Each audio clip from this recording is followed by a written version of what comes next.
Top news. साथियों नमस्कार, स्वागत है आपका हमारे चैनल जिला टॉप न्यूज में।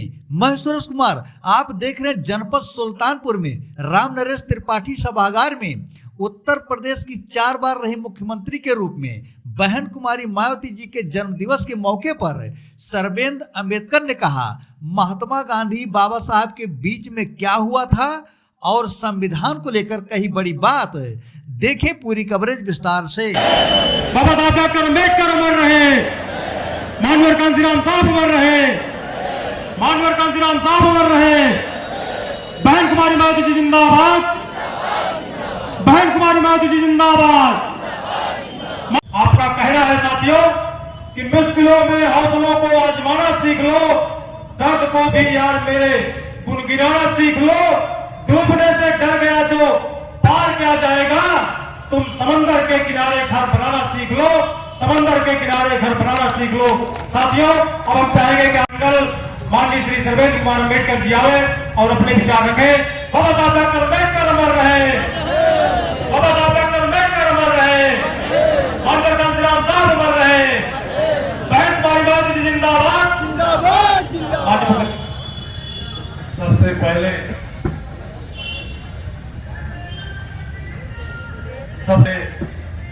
बाबा साहब माननीय कांसीराम साहब के चरणों में श्रद्धा सुमन अर्पित करते हुए आज इस कार्यक्रम के मुख्य अतिथि परम सम्मानित आदरणीय चौधरी लाल मौर्य जी नहीं है, समय बहुत कम है, मैं अपनी बात को मिनट के अंदर समाप्त करूंगा। साथियों, ये बहुजन समाज पार्टी एक मिशन है। इस मिशन को तमाम महापुरुषों ने बहुत गहराई से अध्ययन किया। क्या ज्योतिबा फूले साहब हो, छत्रपति साहू जी महाराज, पेरियार स्वामी, नारायण गुरु, बाबा साहब डॉक्टर अम्बेडकर, माननीय कांसीराम साहब, आदरणीय बहन जी आज हमारे आपके लिए संघर्ष कर रहे हैं। इन्हें समय समय पर जन्मे संतों महापुरुषों ने बहुत संघर्ष किया इस समाज को जगाने के लिए कि कैसे इस समाज को अपना हक हिस्सा अधिकार। तमाम महापुरुषों ने संघर्ष किया। उन्हीं महापुरुषों के संघर्ष के बदौलत आज जो हमको कुछ मिल रहा है, हम लोगों को मान सम्मान मिल रहा है, इन महापुरुषों के बदौलत मिल रहा है। तो साथियों, हम शुरू करते हैं।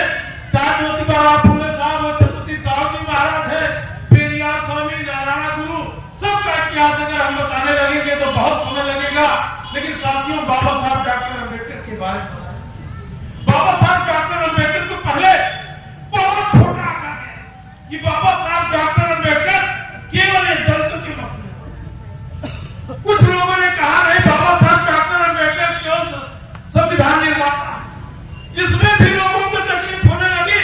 लेकिन बाबा साहब डॉक्टर अम्बेडकर संविधान निर्माता भी है, दलितों के मसीहा नहीं, सबके मसीहा बाबा साहब डॉक्टर अम्बेडकर है। और यहां तक कि राष्ट्र निर्माता। राष्ट्र निर्माता कैसे है? बाबा साहब डॉक्टर अम्बेडकर जब संविधान लिख रहे थे तो 2000 से 7000 संशोधन आए।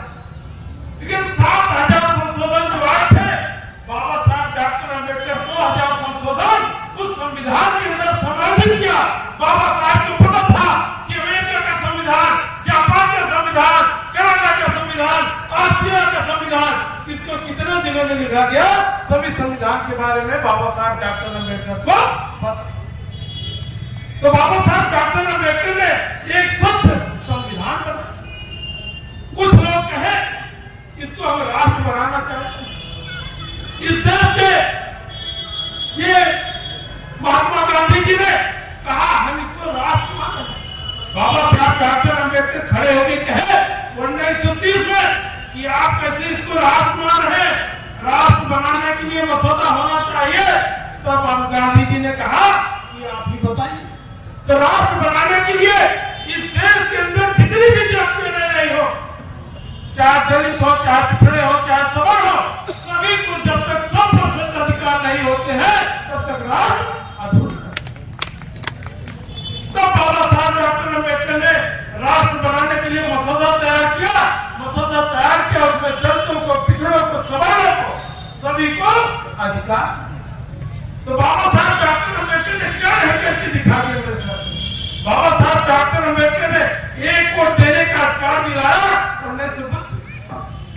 इसके पहले कौन लोग वोट देते थे? जो हाई स्कूल पास थे, इनकम टैक्स पे थे, जो 4 आने की मालगुजारी देते थे, वही लोग सरकार बना लेते थे और हमको आपको कोई नहीं। तो बाबा साहब डॉक्टर अंबेडकर महान है। आज हमारे पिछड़े समाज के लोग भी सामने बैठे, मंच पर भी बैठे हैं।